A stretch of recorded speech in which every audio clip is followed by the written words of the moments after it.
Assalamualaikum warahmatullahi wabarakatuh. Perkenalkan, nama saya Eli Septiana dengan nomor induk mahasiswa 243011328430. Program studi sejarah di LPTK Universitas Lambung Mangkurat yang akan melaksanakan ujian kinerja di SMA Negeri 12 Berau.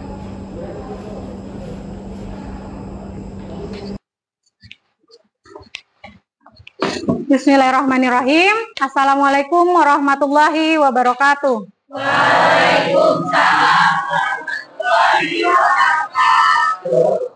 Sebelum kita memulai pembelajaran, baiknya kita berdoa terlebih dahulu. Siapa yang memimpin doa hari ini?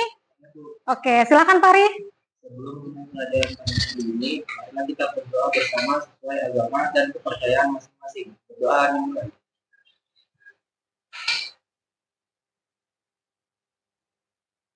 Doa selesai. Oke, selanjutnya Ibu akan mengabsen. Siapa aja hari ini teman-teman kalian yang tidak hadir? Arido, terus? Izin sebentar, Ibu. Oke, ada dua teman kalian yang tidak bisa mengikuti pembelajaran, yaitu Arido dengan Rizal. Kita doakan untuk Arido untuk bisa kembali lagi mengikuti pembelajaran bersama kita dan bisa sehat lagi. Dan untuk teman-teman yang ada di kelas, stay healthy, jaga kesehatan, jangan suka bergadang supaya bisa bertemu dengan teman-teman lagi, supaya bisa mengikuti pembelajaran dengan baik. Bisa? Oke, sebelum kita memulai pembelajaran, coba dicek dulu di laci kalian. Ketika ada sampah, dibuang keluar. Dicek dulu di laci, ada sampah tidak? Oke, silakan dibuang keluar terlebih dahulu. Sudah? Silakan dibuang.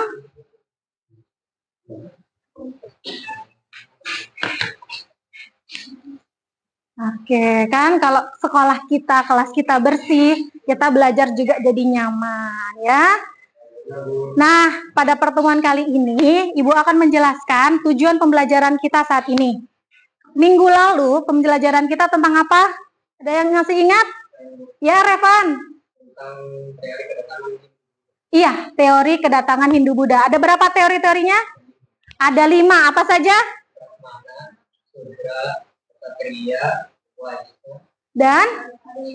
Dan arus balik. Nah, kelanjutan dari materi ini adalah kita belajar tentang kerajaan-kerajaan Hindu-Buddha yang ada di Indonesia. Dan model pembelajaran yang Ibu gunakan adalah project based learning, di mana kalian akan membuat kelompok, lalu membuat project dan nanti dipresentasikan ke depan. Setelah kalian presentasikan ke depan, nanti akan ada tanya jawab sama teman-teman dan nanti ada penilaian. Penilaiannya apa aja? Ada keaktifan, ada kemampuan menyampaikan materi dan kemampuan dalam menjawab pertanyaan teman-teman. Bisa dipahami? Oke, gambar di depan ini. Lihat gambar di depan. Ini merupakan salah satu kebudayaan yang ada di Bali. Biasanya kebudayaan ini dilakukan pada hari-hari besar, yaitu hari-hari Nyepi. Kebudayaan apa ini? Ini gambar apa? Ogoh-ogoh. Biasanya umat-umat Hindu itu melakukan kegiatan dengan melaksanakan karnaval ogoh-ogoh. Ya. Selanjutnya, Nak, kalau kalian lihat dua gambar ini merupakan beberapa peninggalan dari kerajaan Hindu-Buddha. Ada yang pernah datang ke sini? Nggak ada yang pernah? Oke. Tapi secara visual, kalian bisa lihat tidak apa perbedaan dari Candi Borobudur dengan Candi Prambanan? Ada yang mau angkat tangan untuk memberitahu apa perbedaan dari Candi Borobudur dan Candi Prambanan? Silakan. Kalau ada yang mau, silakan angkat tangannya. Kirana? Ya. Kalau pembangunannya, kalau Candi Prambanan itu di sini, kalau Candi Borobudur itu. Oke, kalau Candi Borobudur itu terlihat lebih besar-besar, sedangkan kalau Candi Prambanan lebih tinggi. Dari beberapa peninggalan ini, Nak, kita bisa mengetahui Borobudur sama Prambanan ini peninggalan dari agama apa. Kalau kita lihat tempat ibadahnya besar-besar, tambun-tambun, itu biasanya itu adalah agama Buddha. Kalau di sekolah di Berau di sini di mana? Vihara di Berau? Daerah Tanjung Ponorogo, ya, di Ponorogo. Sedangkan kalau umat Buddha itu dia lebih menjulang ke atas. Karena mereka beranggapan bahwa semakin tingginya tempat ibadah, semakin dekat dengan dewanya. Di mana? Di Berau? Di Sambaliung, tepatnya di Jembatan. Oke. Selanjutnya, setelah kita memahami materi minggu lalu, Ibu akan memberitahu bahwa materi selanjutnya adalah kerajaan-kerajaan Hindu-Buddha.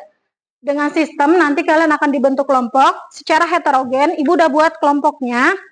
Tolong nanti didengarkan mana kelompok 1, kelompok 2, 3, dan 4. Kelompok 1 sebelah sini, kelompok 2 sebelah sini, dan kelompok 3 dan 4. Didengarkan ya untuk kelompok 1 siapa saja? Kelompok 1 ada Kirana, Aira, Alvira, Arido, Augina, Faril, dan Nur Iza. Silahkan ke kelompok 1 sebelah sini. Silahkan berdiri dulu, nak. Selain kelompok 1 dikosongkan dulu, nak. Ada kelompok 2, ada Aisyah, ada Fatimah, Hamsiah, Isnawati, Joshua, Melvi, dan Farnita. Selain itu yang di kelompok 2 boleh pindah, nak.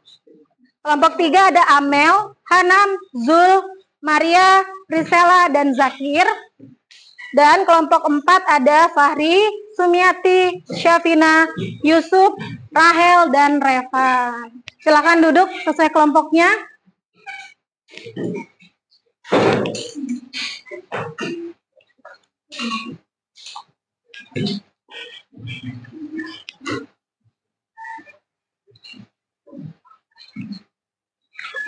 Oke.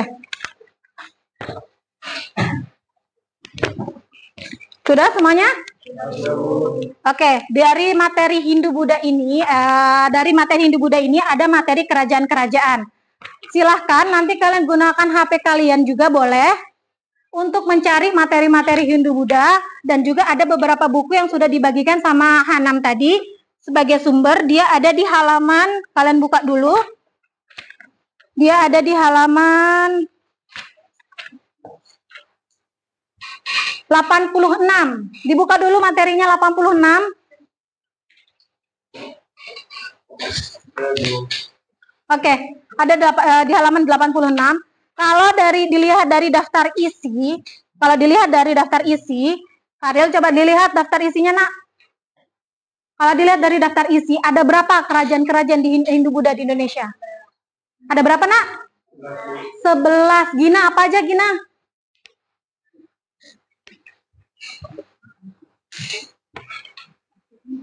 Kerajaan Kutai, Kerajaan Tarumanegara, Kerajaan Kalinga, Kerajaan Sriwijaya, Kerajaan Mataram Kuno, Kerajaan Kediri, Kerajaan Singasari, Kerajaan Majapahit, Kerajaan Buleleng, Kerajaan Tulung Bawang, dan Kerajaan Kota Kampur. Oke, nah untuk pertemuan kali ini Ibu hanya mengambil 4 dulu kerajaan, yaitu Kerajaan Kutai, Sriwijaya, Tarumanegara, sama Mataram Kuno. Ibu akan bagi sesuai sama letak duduk kalian. Untuk lembar kerjanya, di sini nanti kalian tulis nama kerajaan kelompok kalian. Di sini. Tulis nama kelompoknya. Lalu jangan lupa ketua kelompok untuk membagi tugas mencari materinya. Siapa yang mencari letak geografis, siapa yang mencari sumber. Sumber itu kan ada banyak tuh. Nanti dicari, bantuin yang siapa dapat siapa, supaya nanti bisa cepat selesai. Sama sistem kepercayaan, ekonomi, pemerintahan, dan terakhir masa keruntuhan. Nanti semuanya harus mencari, setelah sudah dapat, ditaruh di sini. Ya, ditaruh di sini, dan satu orang di kelompok kalian membuat media presentasi. Boleh berupa video, infografis. Kalian boleh memasukkan di dalam infografis itu berupa gambar yang relevan sama materi dan beberapa keterangan tentang kerajaan tersebut. Bisa dipahami? Bisa, Bu. Oke, Ibu bagi dulu untuk lembar kerja peserta didiknya.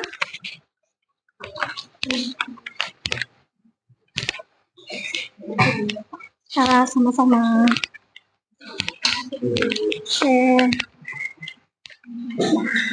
Oke, kalian sudah tahu nama kerajaannya, ditulis dulu di yang warna oranye itu. nama kerajaan kelompok kalian. Ditulis dulu nama kerajaannya.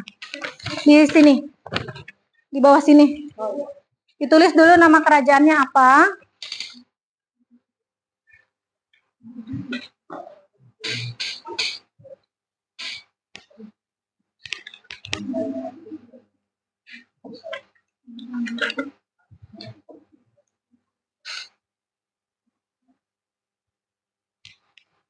Sudah? Ibu kasih waktu selama 15 menit untuk mengerjakan. Setelah itu kita persiapan untuk presentasi ya. Silahkan dikerjakan, ketua kelompoknya jangan lupa bagi tugas-tugasnya. Kalau ada yang ingin ditanyakan atau kurang paham silahkan bertanya ya, angkat tangan. Buka Canva. Kalau untuk bikin infografis cari di Canva ya. Bikinnya yang landscape. Baik.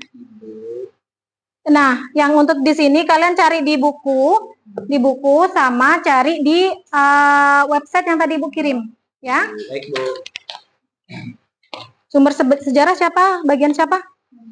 Maria. Oke, dicari dulu Maria di bukunya. Ya. Ini ada dua ini, Bu. Nah, ini dijelaskan lagi. Ya, dijelaskan secara singkat. Jadi kan namanya prasasti itu sumber sejarah. Pasti ada pernyataan yang menyatakan bahwa kerajaan itu pernah ada. Nah, pernyataannya itu apa? Ambil pernyataan pentingnya aja. Contohnya apa tadi? Candi apa? Prasasti Canggal. Coba dibaca semuanya. Apa yang menyatakan bahwa Mataram kuno itu pernah ada atau rajanya siapa di sana? Hal yang penting apa? Coba dibaca-baca dulu. Jadi langsung aja nanti prasasti Canggal titik 2 apa gitu. Yang tugasnya infografis. Mulai sudah dibikin infografisnya. Coba lihat Amel infografisnya nak. Isinya sesuai sama yang di LKPD nak ya. Urutannya coba lihat.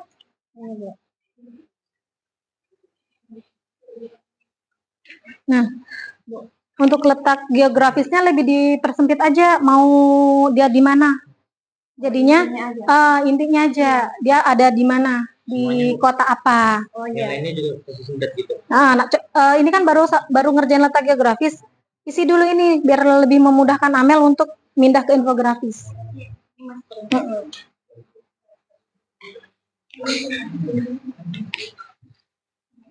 Coba lihat infografisnya nak. Lekas diselesaikan ya yang LKPD biar nanti ketua kelompoknya mudah untuk nge-sinkronin. Coba lihat dulu nak.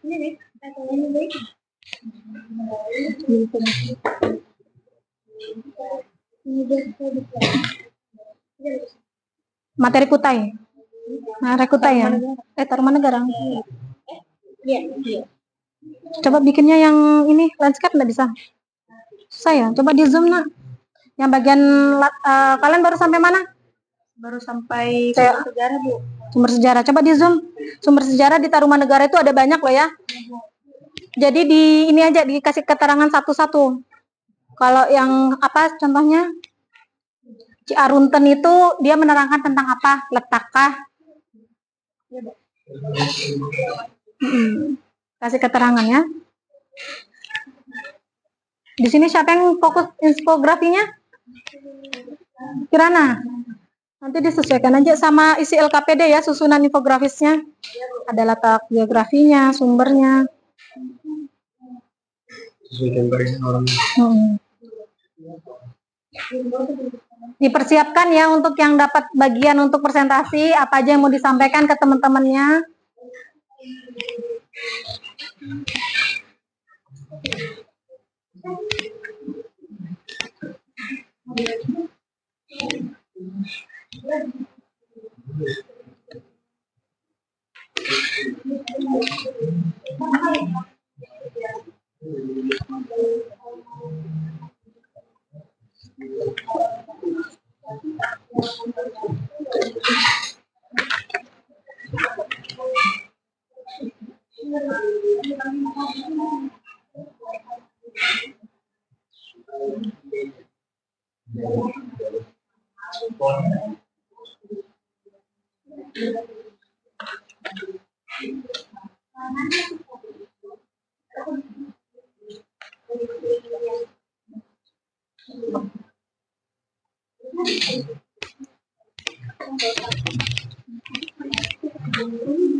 Tolong bantu Ibu ngisi di sini nama-nama kelompok kalian ya, nanti Ibu ambil. Tolong bantu Ibu mau isi nama-nama kelompok kalian di situ, ya. Isi nama kelompok di sini ya. Nanti Bu ambil lagi. Tolong isi nama kelompoknya di sini, Rahel. Ini 1 sampai 6. Sesuai sama yang hadir aja.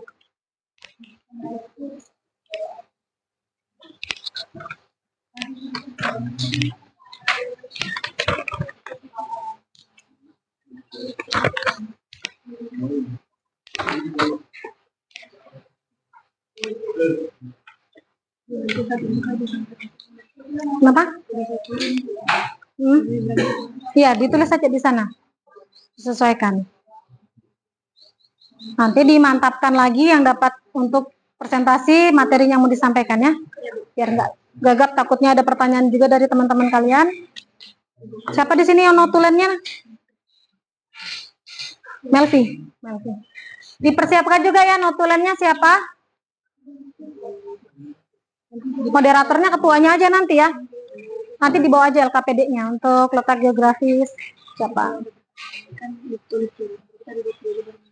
Enggak, langsung aja ditulis di tempat aja. Ditulis aja di tempat. Ditulis aja kalau ada temennya nanti nanya di depan, ditulis dulu pertanyaannya, sementara udah tahu jawabannya, minta waktu sebentar aja kalau memang nggak tahu jawabannya, harus cari-cari dulu. Teman-teman yang lain boleh ngebantu nanti ya kalau tahu jawabannya.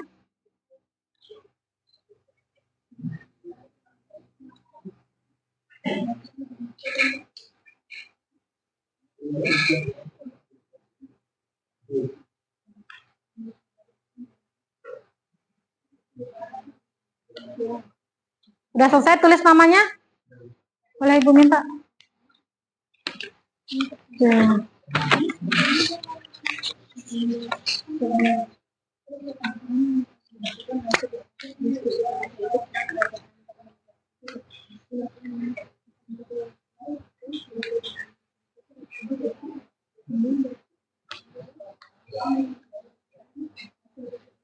Kalau sudah cari waktunya 15 menit, nanti Bu kasih waktu 15 menit lagi untuk bikin infografisnya ya.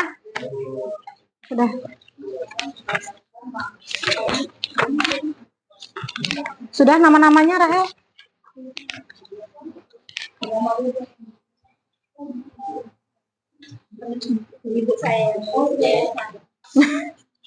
Bebas siapa aja yang mau nulis. Sudah kah? Iya betul.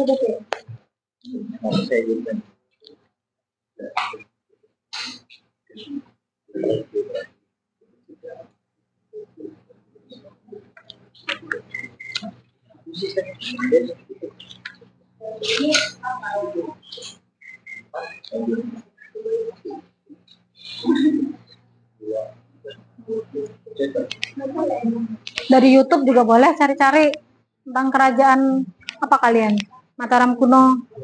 Saya di YouTube tuh lebih ada yang mau audio visualnya, cari di YouTube. Coba cek dulu, banyak sumber.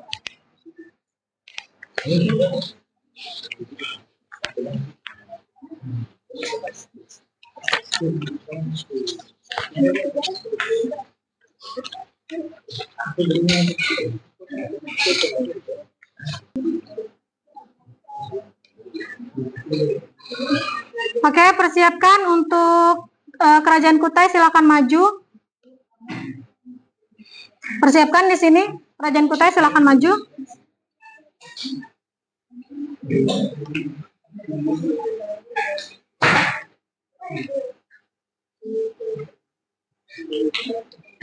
Amel, materinya tolong infografisnya kirim ke grup aja ya. Nggak terbaca di sini.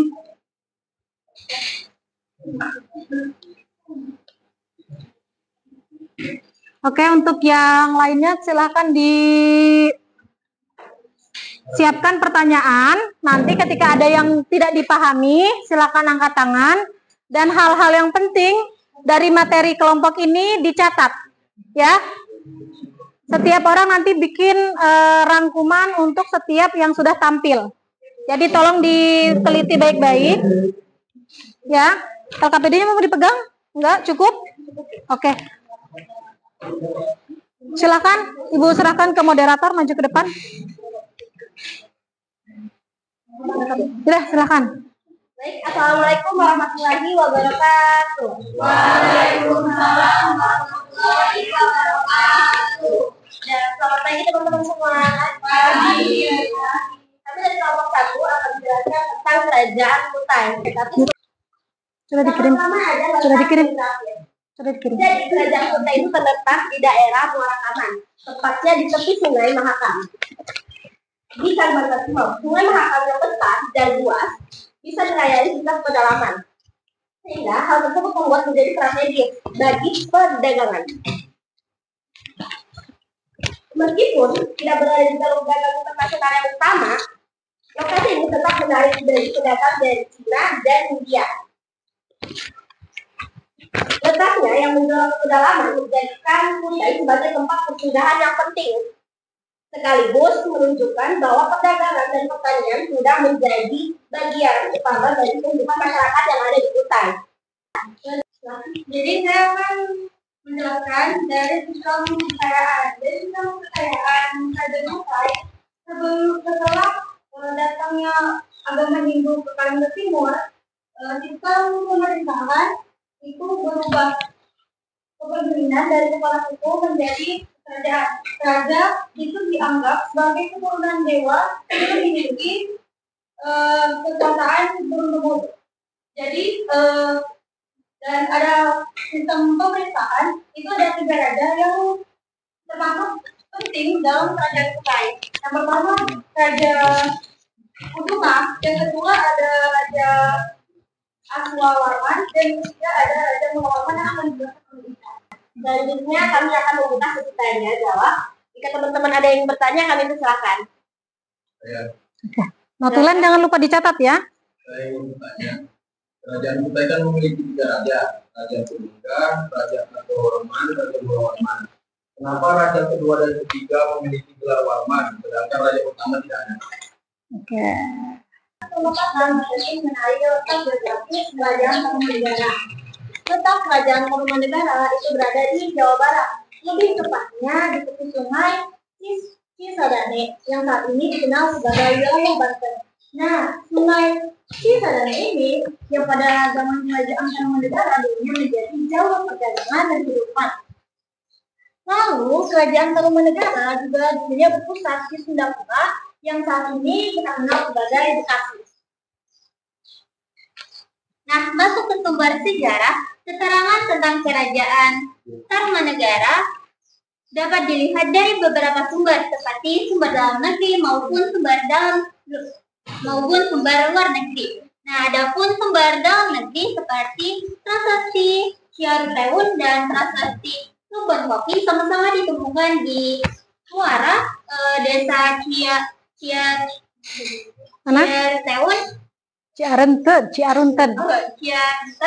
Dan adapun prasasti Jambu seperti digambar, kemudian prasasti Pasir Alwi dan prasasti Tugu, prasasti Lebak dan situs Pasir Angin seperti digambar. Nah, adapun sumber luar negeri, sumber sejarah Kerajaan Tarumanegara ternyata juga didapat dari Bayuta musafir Cina yang bernama Fahian.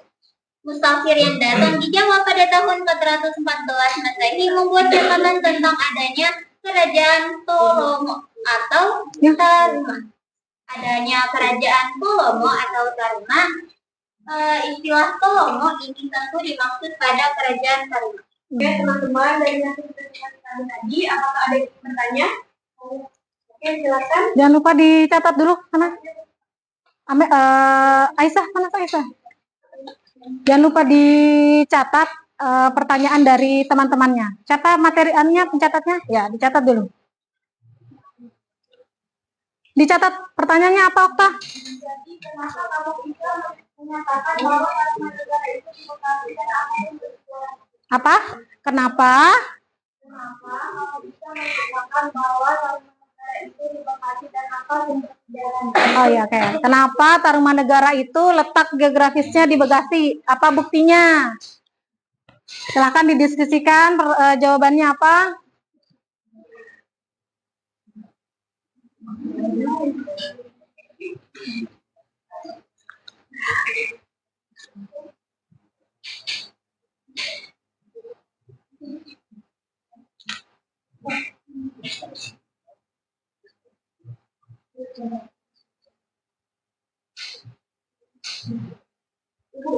Sudah. Oke, silahkan. Ya, saya akan menjawab pertanyaannya.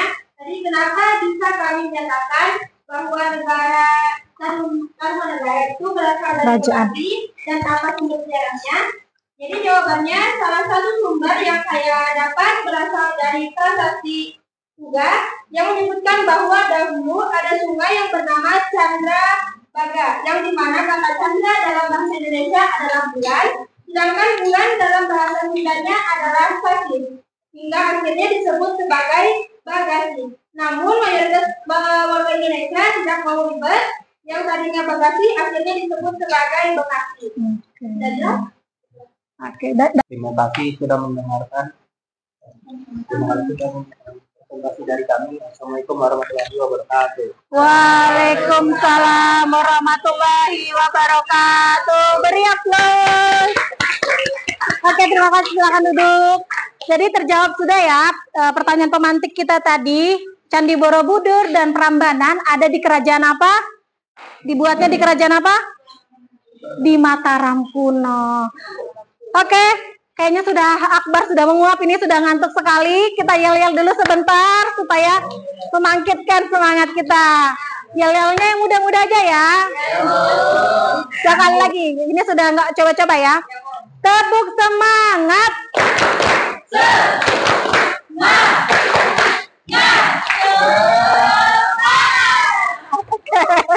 Sudah nggak ngantuk lagi Akbar? Oke. Tadi udah Ibu bilang, ketika teman-temannya lagi presentasi harus disimak. Nah, sekarang waktunya kalian harus mengerjakan latihan soal. Nggak usah lama-lama, cukup 5 menit aja. Silahkan dikerjakan. 1, 2, sendiri-sendiri aja ya. Sendiri-sendiri aja. Nanti ditulis nama di kertas yang sudah Ibu bagi. Ini ada berapa orang? Jadi atas dasar apa kerajaan Kuta disebut kerajaan Hindu? Jawabannya. Nah, Joshua bisa jawab. Berarti Joshua tadi memperhatikan. Kalau yang sudah perhatikan, yang sudah Ibu akan lanjut memberikan kalian. Ya, silakan kumur. Lembar penilaian diri sama refleksi. Silahkan dibaca soalnya apa, pertanyaannya apa. Kalian hanya perlu menceklis saja ya. Perhatikan ke depan. Ibu akan memberikan kesimpulan. Dan Ibu ingin mengucapkan terima kasih banyak untuk 4 kelompok hari ini, 4 kelompok kerajaan. Kesimpulannya adalah kita bisa tahu bagaimana pengaruh Hindu-Buddha ketika masuk ke Indonesia. Salah satunya akulturasi dan beberapa kerajaan ini akan membuat perubahan di hal pemerintahan khususnya. Yang awalnya kepala suku berubah menjadi kerajaan. Jadi sudah mempunyai struktur pemerintahan yang lengkap. Dan fakta menariknya, dari semua kerajaan yang sudah dipresentasikan, kerajaan tertua Hindu-Buddha di Indonesia itu ada di Kalimantan Timur. Yaitu kerajaan Kutai. Oke, terima kasih banyak kepada kalian yang sudah mengikuti pembelajaran dengan baik. Untuk saat ini Ibu cukupkan. Terima kasih banyak. Ibu akhiri. Assalamualaikum warahmatullahi wabarakatuh. Waalaikumsalam warahmatullahi wabarakatuh. Beri tepuk tangan untuk kita semua.